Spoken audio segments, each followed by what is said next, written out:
Welcome to Anna Story Tales. जब Iran की जमीन गुलाबों की खुशबू और नहरों के मीठे पानी से महकती थी, इस अजीम सल्तनत की बागडोर मलका तहमीना के हाथ में थी। तहमीना महज एक मलका नहीं थी, बल्कि वो इल्म दानिश और बहादुरी का पैकर थी, जिसकी मिसाल दूर दूर तक नहीं मिलती थी। इसके दरबार में इंसाफ का बोलबाला था और गरीब से गरीब इंसान भी बिला खौफो खतर अपनी फरियाद लेकर आ सकता था।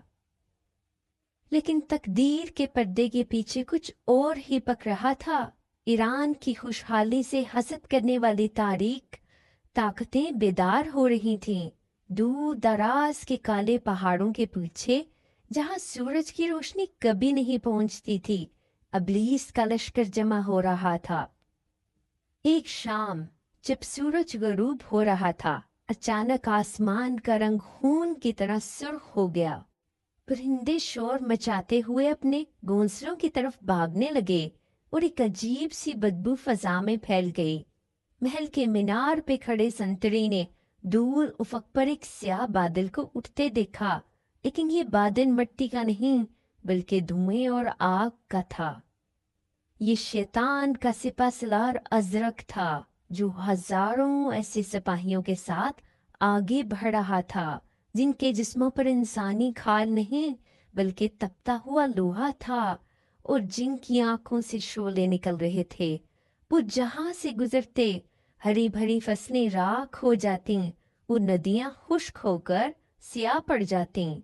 तब ये खबर मलका तहमीना तक पहुंची तो दरबार में सन्नाटा छा गया। वज़रा खौफ से कांप रहे थे।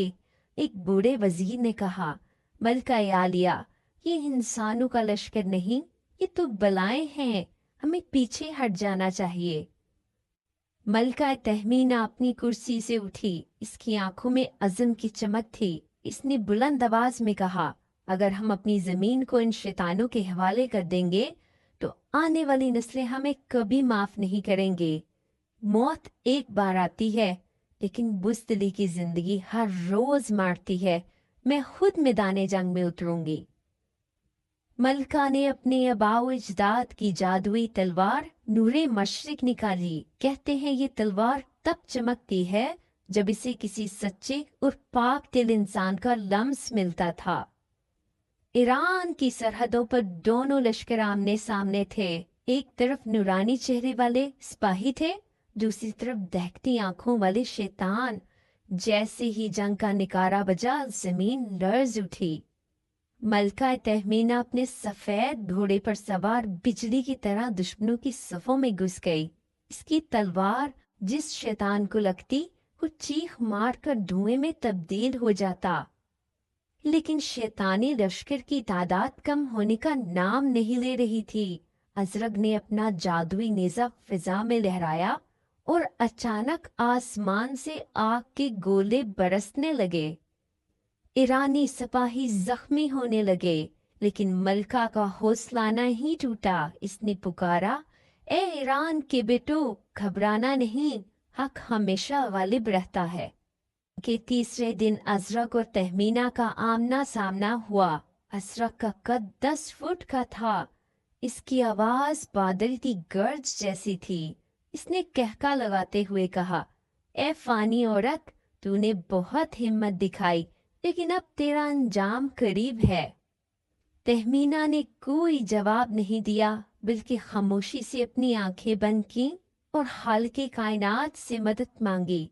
जैसे ही इसने अपनी तलवार नूरे मशरिक को बुलंद किया, इससे एक ऐसी तेज रोशनी निकली जिसने शैतानों की आंखों को चुंधिया दिया।